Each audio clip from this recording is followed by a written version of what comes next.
ఓం శాంతి. స్వయం భగవంతుడు టీచర్ అయి ప్రతిరోజు జ్ఞానరత్నాలతో మన అలంకరణ చేస్తున్నారు.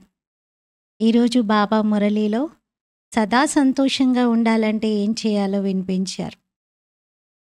భక్తిలో అంటారు సిమర్ సిమర్ సుఖపావు అని. స్మరిస్తూ స్మరిస్తూ సుఖాన్ని పొందండి అని.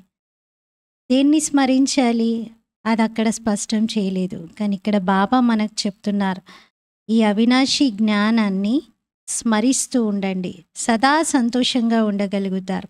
అలాగే తండ్రిని ఫాలో చేయండి, తండ్రి స్మృతిలో ఉండండి. బాబా ఈరోజు హెల్త్, వెల్త్, హ్యాపీనెస్ ఈ మూడు లభించాలి అంటే ఆధారం ప్యూరిటీ అన్నారు. పవిత్రత ఉంటేనే ఆరోగ్యం, పవిత్రత ఉంటేనే సంపద, పవిత్రత ఉంటేనే ఆనందం. పవిత్రత ధారణ చేస్తూ నిరంతరం బాబా స్మృతిలో ఉంటూ వశీకరణ మంత్రాన్ని అందరికీ పంచండి అన్నారు. మన్మనాభవ అనేటువంటి మంత్రాన్ని బాబా మనకి ఇస్తున్నారు. ఇది 20th నవంబర్ మురళి. మధురమైన పిల్లలు, మన్మనాభవ అనే వశీకరణ మంత్రము ద్వారానే మీరు మాయపై విజయాన్ని పొందగలుగుతారు. ఈ మంత్రాన్ని అందరికీ గుర్తు చేయించండి. మనసుతో నిరంతరం పరమాత్మ స్మృతిలో ఉంటే మాయను జయించగలుగుతాము, వికారాలను వశం చేసుకోగలుగుతామని ఈ మంత్రము అందరికీ గుర్తు చేయించాలి. ప్రశ్న: ఈ అనంతమైన డ్రామాలో అందరికన్నా గొప్ప సేవకులు ఎవరెవరు మరియు ఎలా? జవాబు: ఈ పాత ప్రపంచాన్ని శుభ్రం చేసే అందరికన్నా గొప్ప సేవకులు ప్రకృతి వైపరీత్యాలే. భూమి కంపిస్తుంది, వరదలు వస్తాయి, అంతా శుభ్రమైపోతుంది. దీని కొరకు భగవంతుడు ఎవరికి డైరెక్షన్ను ఇచ్చే అవసరం ఉండదు. తండ్రి పిల్లలను ఎలా అంతం చేయగలుగుతారు? తండ్రి అయితే పిల్లల్ని రక్షిస్తారు కానీ అంతం చేయరు కదా. అందుకే బాబా ఎవరికి డైరెక్షన్ ఇచ్చి ఇలా మొత్తం క్లీన్ చేయండి అని చెప్పరు. అది డ్రామాలోని ఒక పాత్ర. ఇది రావణ రాజ్యము కదా. వీటిని గాడ్లీ కెలామిటీస్, ఈశ్వరీయ వైపరీత్యాలు అని అనరు, ప్రకృతి వైపరీత్యాలని అంటారు. ఓం శాంతి. బాబా స్వయంగా పిల్లలకి అర్థం చేయిస్తారు. పిల్లలు మన్మనాభవ. పిల్లలు కూర్చొని తండ్రికి అర్థం చేయించగలరని కాదు. శివబాబా మన్మనాభవ అని అలా పిల్లలు అనలేరు. బాబాకే మనం డైరెక్షన్ ఇస్తామా మన్మనాభవ అని? లేదు. పిల్లలు పరస్పరం కూర్చొని చిట్ చాట్ చేస్తారు, ఉపాయాలు కనుగొంటారు. కానీ మూల మహామంత్రం ఏదైతే ఉందో దానినైతే తండ్రే ఇస్తారు. గురువులు మంత్రం ఇస్తారు. ఈ ఆచారం ఎక్కడి నుండి వెలువడింది? కొత్త సృష్టిని రచించే ఈ తండ్రియే మొట్టమొదట మంత్రాన్ని ఇస్తారు, మన్మనాభవ అని. దీని పేరే వశీకరణ మంత్రము, అనగా మాయపై విజయాన్ని పొందే మంత్రము. దీనిని లోపల జపించడం కాదు. ఇది గీతలో ఉన్నా కానీ దీన్ని అర్థం చేసుకోవట్లేదెవరు. ఇది జపించే మంత్రం కాదు, ఇది ఆచరణలో చూపించే మంత్రం.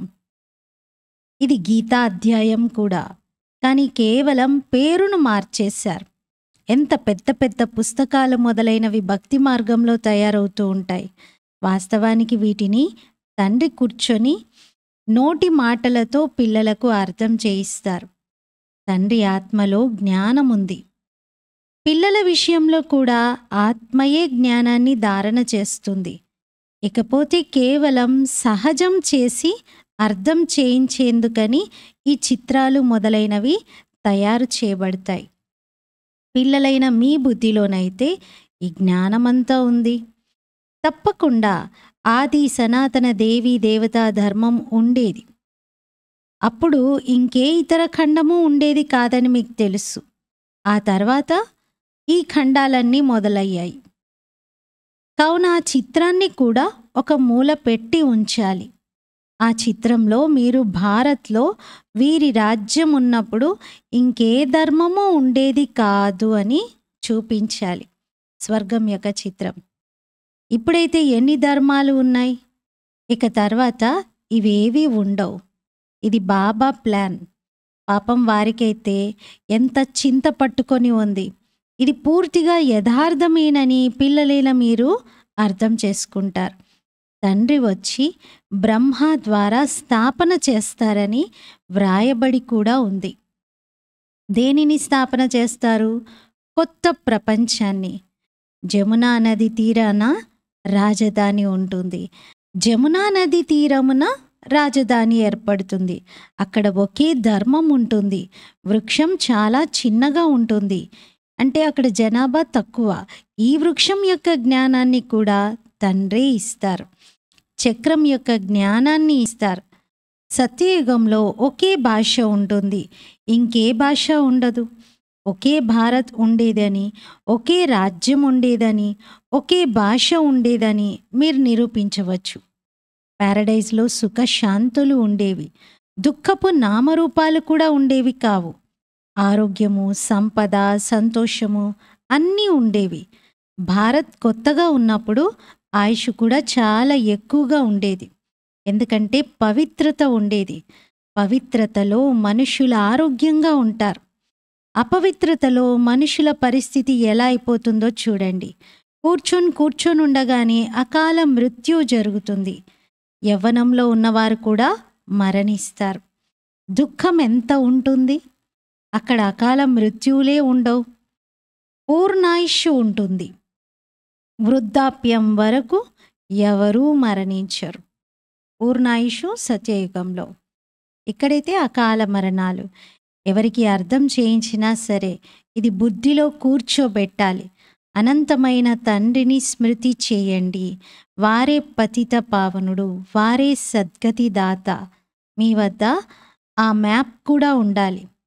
తద్వారా నిరూపించి అర్థం చేయించగలుగుతారు. ఈనాటి మ్యాప్ ఇది, రేపటి మ్యాప్ అది అని చెప్పాలి. కొందరైతే బాగా వింటారు కూడా. దీనిని బాగా అర్థం చేయించవలసి ఉంటుంది. ఈ భారత్ అవినాశీ ఖండము. ఈ దేవీ దేవతా ధర్మం ఉన్నప్పుడు ఇంకే ధర్మము ఉండేది కాదు. ఇప్పుడు ఆ ఆది సనాతన దేవీ దేవతా ధర్మం లేదు. ఈ లక్ష్మీనారాయణలు ఏమయ్యారు? ఎవ్వరూ చెప్పలేకపోతారు. ఇది చెప్పగలిగే శక్తి కూడా ఎవరిలోనూ లేదు. పిల్లలైన మీరు చాలా బాగా రహస్యయుక్తంగా అర్థం చేయించగలుగుతారు. ఇందులో తికమకపడే అవసరం లేదు. మీకు అన్నీ తెలుసు. మరియు మీరు రిపీట్ కూడా చేయగలుగుతారు. వీరేమయ్యారు అని మీరు ఎవరినైనా అడగవచ్చు. మీ ప్రశ్న విని ఆశ్చర్యపోతారు. వీరు కూడా ఏ విధంగా 84 జన్మలు తీసుకుంటారు అనేది మీరు నిశ్చయంతో చెప్తారు. బుద్ధిలో అయితే ఉంది కదా. కావున మీరు వెంటనే చెప్తారు. సత్యయుగమైన కొత్త ప్రపంచంలో మా రాజ్యం ఉండేది. ఒక్క ఆది సనాతన దేవీ దేవతా ధర్మమే ఉండేది. ఇంకే ధర్మము ఉండేది కాదు. అంతా కొత్తగా ఉండేది. ప్రతి వస్తువు సతోప్రధానంగా ఉంటుంది. బంగారం కూడా ఎంత అపారంగా ఉంటుంది. అదెంత సహజంగా వెలువడుతూ ఉండవచ్చు. వాటితో వెంటనే ఇటుకలు, భవనాలు తయారైపోతూ ఉంటాయి. అది అంత సహజంగా లభిస్తేనే కదా భవనాలు కట్టేది. బంగారపు భవనాలు కట్టాలంటే ఎన్ని ఇటుకలు కావాలి? అంటే అంత బంగారము సమృద్ధిగా అక్కడ లభిస్తుంది అని. అక్కడైతే అన్ని బంగారంతోనే ఉంటాయి.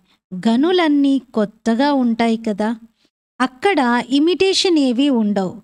ఎందుకంటే రియల్ ఎంతో ఉంటుంది. ప్యూర్వే చాలా బాగా దొరుకుతాయి. ఇమిటేట్ చేయాల్సిన అవసరం ఉండదు. ఇక్కడ రియల్ యొక్క పేరే లేదు. ఇమిటేషన్ జోరు ఎంతగా ఉంది. అందుకే అసత్యమైన మాయ, అసత్యమైన శరీరం కాయ అని అంటారు. సంపద కూడా అసత్యమైనదే. వజ్రాలు, ముత్యాలు ఎటువంటివి వెలువడతాయంటే అవి సత్యమైనవా అసత్యమైనవా అని తెలుసుకోవడం కూడా కష్టమవుతుంది. షో చాలా ఉంటుంది. నిజమైనదా లేక నకిలీదా అని కూడా పరిశీలించలేరు. అక్కడైతే ఈ నకిలీ వస్తువులు మొదలైనవేవి ఉండవు. వినాశనం జరిగితే అన్నీ భూమిలోకి వెళ్ళిపోతాయి. ఇంత పెద్ద పెద్ద రాళ్ళు, వజ్రాలు మొదలైన వాటిని భవనాలకు పొదుగుతూ ఉండవచ్చు. అవన్నీ ఎక్కడి నుండి వచ్చి ఉంటాయి? వాటిని ఎవరు కట్ చేస్తూ ఉండవచ్చు? భారత్‌లో కూడా నిపుణులు ఎందరో ఉన్నారు. చురుకైన వారిగా అవుతూ ఉంటారు. తర్వాత అక్కడికి ఈ కళను తీసుకొని వస్తారు కదా! కిరీటాలు మొదలైనవి కేవలం వజ్రాలతోనే తయారవ్వవు. అవి పూర్తిగా స్వచ్ఛమైన రిఫైన్డ్ వజ్రాలుగా ఉంటాయి. ఈ విద్యుత్తు, టెలిఫోన్, మోటార్లు మొదలైనవన్నీ కూడా ఇంతకుముందు ఉండేవే కాదు. బాబా యొక్క ఈ జీవితంలోనే ఏమేం వెలువడ్డాయి అంటే మొత్తం డెవలప్మెంట్స్ అన్నీ కూడా ఈ 20th సెంచరీలోనే జరిగాయి. జస్ట్ ఒక 100 సంవత్సరాల పూర్వమే జరిగాయి. ఇప్పుడు మనం 21వ శతాబ్దంలో ఉన్నాం. కానీ మొత్తం ఎన్ని అభివృద్ధులైతే చూసామో అన్నీ 20వ శతాబ్దంలో తయారైపోయాయి. బాబా నా కళ్ళ ముందే అన్నీ జరిగాయి. ఇవన్నీ వెలువడి 100 సంవత్సరాలైంది. అక్కడైతే చాలామంది నిపుణులు ఉంటారు. ఇప్పటి వరకు ఇంకా నేర్చుకుంటూ ఉన్నారు. చురుకైన వారిగా అవుతూ ఉంటారు. ఇవి కూడా పిల్లలకు సాక్షాత్కారం చేయించడం జరుగుతుంది. అక్కడ హెలికాప్టర్లు కూడా ఫుల్ ప్రూఫ్‌గా ఉంటాయి. పిల్లలు కూడా చాలా సతోప్రధానంగా చురుకైన బుద్ధి గలవారిగా ఉంటారు. కాస్త ముందుకెళ్ళండి, మీకు అన్నీ సాక్షాత్కారం అవుతూ ఉంటాయి. తమ దేశం దగ్గరికి వస్తూ ఉంటే ఊరు పొలిమేరల్లో కనిపించేటువంటి వృక్షాలను చూసి మా ఊరొచ్చేసింది, మా ఊరొచ్చేసింది అంటారు కదా! ఇంకా ఇంటికి చేరుకున్నట్లే అని భావిస్తారు. లోపల చాలా సంతోషం కలుగుతుంది. చివరికి మీరు కూడా ఇలాంటి సాక్షాత్కారాలే చేసుకుంటారు. బాబా అత్యంత ప్రియమైన వారు అని పిల్లలు భావిస్తారు. వారు సుప్రీం ఆత్మ. వారిని అందరూ తలుచుకుంటూ ఉంటారు. భక్తి మార్గంలో మీరు కూడా పరమాత్మను తలుచుకుంటూ ఉండేవారు కదా! కానీ వారు చిన్నగా ఉంటారా లేక పెద్దగా ఉంటారా అనేది తెలియదు. భృకుటి మధ్యలో ఒక అద్భుతమైన సితార ప్రకాశిస్తూ ఉంటుంది. ఇది గాయనం చేస్తారు కనుక తప్పకుండా బిందువులా ఉంటుంది కదా! వారినే సుప్రీం ఆత్మ అనగా పరమాత్మ అని అంటారు. వారిలో విశేషతలైతే అన్నీ ఉన్నాయి. వారు జ్ఞానసాగరుడు. ఏ జ్ఞానాన్ని వినిపిస్తారు? అది వారు ఎప్పుడైతే వినిపిస్తారో అప్పుడే తెలుస్తుంది కదా! మీకు కూడా ఇంతకుముందేమైనా తెలిసేదా ఏమిటి? మీకు కేవలం భక్తియే తెలిసేది. ఇప్పుడైతే ఇది అద్భుతమని భావిస్తారు. ఆత్మను కూడా ఈ కళ్ళతో చూడలేరు. కావున తండ్రిని కూడా మర్చిపోతారు. డ్రామాలో పాత్రయే ఇలా ఉంది. ఎవరినైతే బాబా విశ్వాధిపతిగా తయారు చేశారో వారి పేరును వేశారు. శ్రీకృష్ణుని పేరును వేశారు. కానీ అలా తయారు చేసిన వారి పేరును మాయం చేసేశారు. శ్రీకృష్ణుణ్ణి త్రిలోకనాథుడు, వైకుంఠనాథుడు అని అనేశారు. దాని అర్థాన్ని ఏమీ అర్థం చేసుకోరు. కేవలం మహిమ చేస్తూ ఉంటారు. భక్తి మార్గంలో కూర్చొని అనేక విషయాలను తయారు చేశారు.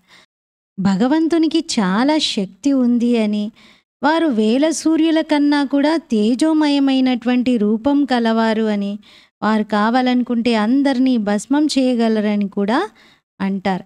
ఇటువంటి విషయాలను తయారు చేశారు. బాబా అంటారు, నేను పిల్లలను ఎలా తగలబెట్టగలను? అది జరగనే జరగదు కదా! నేనెలా నా పిల్లల్ని తగలబెడతాను? నా రూపం ఎందుకంత భయంకరంగా మీరు భరించలేనట్టుగా ఉంటుంది అని బాబా అంటారు. తండ్రి ఎక్కడైనా పిల్లల్ని అంతం చేస్తారా? లేదు. అది డ్రామాలోని పాత్ర. పాత ప్రపంచం ఇప్పుడు అంతం అవ్వనున్నది. పాత ప్రపంచ వినాశనం కొరకు ఈ ప్రకృతి వైపరీత్యాలన్నీ సేవకులు. ఇవి ఎంత గొప్ప సేవకులు! అలాగని వినాశనం చేయమని వాటికి తండ్రి ఆజ్ఞ ఇస్తారని మాత్రం అనుకోకండి. అలా కాదు. తుఫాన్లు వస్తాయి, కరువు కాటకాలు వస్తాయి. ఇది ఇలా చెయ్యమని భగవంతుడు ఏమైనా చెప్తారా వాటికి? లేదు, ఎప్పుడూ చెప్పరు. ఇది డ్రామాలోని పాత్ర. బాంబులు తయారు చేయండి అని తండ్రేమీ చెప్పరు. వీటన్నింటినీ రావణ మతం అని అంటారు. ఇది తయారు చేయబడిన డ్రామా. ఇది రావణ రాజ్యం కావున ఆసురీ బుద్ధి కలవారిగా అయిపోతారు. ఎంతమంది మరణిస్తారు? చివరికి అంతా తగలబెట్టేసేస్తారు. ఇది తయారు చేయబడిన నాటకం. ఇది రిపీట్ అవుతూ ఉంటుంది. అంతేకాని శంకరుడు కన్ను తెరవడంతో వినాశనం అయిపోతుందని కాదు. వీటిని ఈశ్వరీయ వైపరీత్యాలు అని కూడా అనరు. ఇవి ప్రాకృతికమైనవే. ఇప్పుడు తండ్రి పిల్లలైన మీకు శ్రీమతాన్ని ఇస్తున్నారు. ఎవరికైనా దుఃఖం మొదలైనవి ఇచ్చే విషయమే లేదిక్కడ. తండ్రి సుఖం యొక్క మార్గాన్ని చూపించేవారు. డ్రామా ప్లాన్ అనుసారంగా ఇల్లు పాతబడుతూనే ఉంటుంది. ఈ ప్రపంచమంతా పాతగా అయిపోతుంది. ఇది ఇక అంతమైపోవాలి అని తండ్రి కూడా అంటారు. పరస్పరం ఎలా కోట్లాడుకుంటూ ఉంటారో చూడండి. ఆసురీ బుద్ధి కదా, అందుకే పోట్లాట పెట్టుకుంటారు. ఈశ్వరీయ బుద్ధి ఉన్నప్పుడు ఎవరూ హతమార్చడం మొదలైనటువంటి విషయాలు ఉండవు. తండ్రి అంటారు, నేనైతే అందరికీ తండ్రిని, నాకు అందరిపైన ప్రేమ ఉంది. బాబా ఇక్కడ చూస్తారు, కానీ వారి దృష్టి అనన్యమైన పిల్లల వైపుకే వెళ్తూ ఉంటుంది. ఎవరైతే తండ్రిని చాలా ప్రేమగా స్మృతి చేస్తారో, సేవ కూడా చేస్తారో, వారి వైపుకే తండ్రి యొక్క దృష్టి వెళ్తుంది. ఇక్కడ కూర్చొని ఉన్న తండ్రి దృష్టి సర్వీసేబుల్ పిల్లల వైపుకే వెళ్ళిపోతుంది. ఒక్కోసారి డెహ్రాడూన్, ఒక్కోసారి మీరట్, ఒక్కోసారి ఢిల్లీ. ఏ పిల్లలైతే నన్ను స్మృతి చేస్తారో నేను కూడా వారిని స్మృతి చేస్తాను. ఎవరైనా నన్ను స్మృతి చేయకపోయినా కూడా నేను అందరినీ స్మృతి చేస్తాను. ఎందుకంటే నేనైతే అందరినీ తీసుకువెళ్ళేది ఉంది కదా. శివబాబా ఎవరిని వదిలిపెట్టరు. ఎవరైతే నా ద్వారా సృష్టి చక్ర జ్ఞానాన్ని నంబర్ వారీగా అర్థం చేసుకుంటారో వారు మళ్ళీ ఉన్నత పదవిని పొందుతారు. ఇవి అనంతమైన విషయాలు. ఆ టీచర్లు మొదలైన వారు హద్దులోని వారు, వీరు అనంతమైన వారు. కావున పిల్లల్లో ఎంతటి సంతోషం ఉండాలి. బాబా అంటారు, అందరి పాత్ర ఒకే విధంగా ఉండదు. ఇతనికైతే ఆ పాత్ర ఉంది, కానీ ఫాలో చేసేవారు కోట్లాది మందిలో ఏ ఒక్కరో వెలువడ్డారు. బాబా, నేను 7 రోజుల పిల్లవాడిని, ఒక్కరోజు పిల్లవాడిని అని అంటారు. మరి వారు పిల్లల వంటి వారే కదా. బాబా అయితే ప్రతి విషయాన్ని అర్థం చేయిస్తూ ఉంటారు. నదిని కూడా దాటి వచ్చారు. అంటే సింధు నుండి మౌంట్కి వచ్చేసారు కదా, సముద్రాన్ని దాటి వచ్చారు. ఆ గీతా అధ్యాయాలనైతే మీరు జన్మ జన్మాంతరాలు ఎన్నిసార్లు చదివి ఉంటారు. ఎంత తేడా ఉందో చూడండి. శ్రీకృష్ణ భగవాను వాచ ఎక్కడ, శివ పరమాత్మ వాచ ఎక్కడ. రాత్రికి పగలుకు ఉన్నంత తేడా ఉంది. మేము సత్యఖండంలో ఉండేవారిమి అని ఇప్పుడు మీ బుద్ధిలో ఉంది. సుఖాన్ని కూడా ఎంతో చూశారు. 30 సుఖాన్ని చూశారు. తండ్రి డ్రామాను సుఖం కోసమే తయారు చేశారు, అంతేకాని దుఃఖం కోసం కాదు. ఈ దుఃఖమైతే మీకు తర్వాత లభించింది. యుద్ధమైతే అంత త్వరగా జరగదు. మీకు ఎంతో సుఖం లభిస్తుంది. సగం సగం ఉన్న అంత సుఖమేమీ అనుభవం అవ్వదు, ఆనందం అంత కలగదు. 3500 సంవత్సరాలైతే ఎలాంటి యుద్ధము లేదు, రోగాలు మొదలైనవి లేవు. ఇక్కడైతే ఒకదాని తర్వాత ఇంకొకటి వస్తూనే ఉంటాయి రోగాలు. సత్యయుగంలో ధాన్యాన్ని తీసేసే పురుగులు మొదలైనవేవి ఉండవు. అందుకే దాని పేరు స్వర్గం. కావున ప్రపంచ పటాన్ని కూడా మీరు చూపించాలి, అప్పుడు అర్థం చేసుకోగలుగుతారు. వాస్తవానికి భారత్ ఇలా ఉండేది, అప్పుడు ఇంకే ధర్మం ఉండేది కాదు అని. ఆ తర్వాత నంబర్ వారీగా ధర్మ స్థాపన చేసేవారు వస్తారు. ఇప్పుడు పిల్లలైన మీకు ప్రపంచ చరిత్ర భౌగోళికముల గురించి తెలుసు. మీరు తప్ప మిగిలిన వారంతా నేతి నేతి మాకు తండ్రి గురించి తెలీదు అని అంటారు. వారికి ఎటువంటి నామరూప దేశ కాలాలు లేవు అని అనేస్తారు. నామరూపాలు లేకపోతే మరి దేశం కూడా ఉండదు. ఏమీ అర్థం చేసుకోరు. ఇప్పుడు తండ్రి తన యథార్థ పరిచయాన్ని మనందరికీ ఇస్తున్నారు. అచ్చా, मीठे मीठे सिखिलते बच्चों प्रति माता पिता बाप दादा का याद प्यार और गुड मॉर्निंग। रूहानी बाप की रूहानी बच्चों को नमस्ते। हम रूहानी बच्चों की रूहानी बाप दादा को याद प्यार गुड मॉर्निंग और नमस्ते। मेरा बाबा मीठा बाबा प्यारा बाबा शुक्रिया बाबा। धारण కొరకు ముఖ్య సారం. మొదటి పాయింట్, సదా అపారమైన సంతోషంలో ఉండేందుకు అనంతమైన తండ్రి ఏ అనంతమైన విషయాలనైతే వినిపిస్తున్నారో వాటిని స్మరించాలి మరియు తండ్రిని ఫాలో చేయాలి. సెకండ్ పాయింట్, సదా ఆరోగ్యంగా ఉండటానికి పవిత్రత ధారణ చేయాలి. పవిత్రత ఆధారంపై ఆరోగ్యం, సంపద మరియు సంతోషం యొక్క వారసత్వాన్ని తండ్రి నుండి తీసుకోవాలి. వరదానం: సర్వ ప్రాప్తులను స్మృతిలో ఇమర్జ్ చేసి ఉంచుకుంటూ సదా సంపన్నంగా ఉండే సంతుష్ట ఆత్మాభవ. సర్వప్రాప్తులను స్మృతిలో ఇమర్జ్ చేసి పెట్టుకొని సదా సంపన్నంగా ఉండే సంతుష్టాత్మాభవ. వివరణ: సంగమ యుగంలో బాప్ దాదా ద్వారా ఏ ప్రాప్తులైతే లభించాయో వాటి స్మృతి ఇమర్జ్ రూపంలో ఉండాలి. అప్పుడు ప్రాప్తుల సంతోషం ఎప్పుడూ క్రిందకు అలజడిలోకి తీసుకురాదు. సదా అచలంగా ఉంటారు. సంపన్నత అచలంగా తయారు చేస్తుంది, అలజడి నుండి విడిపిస్తుంది.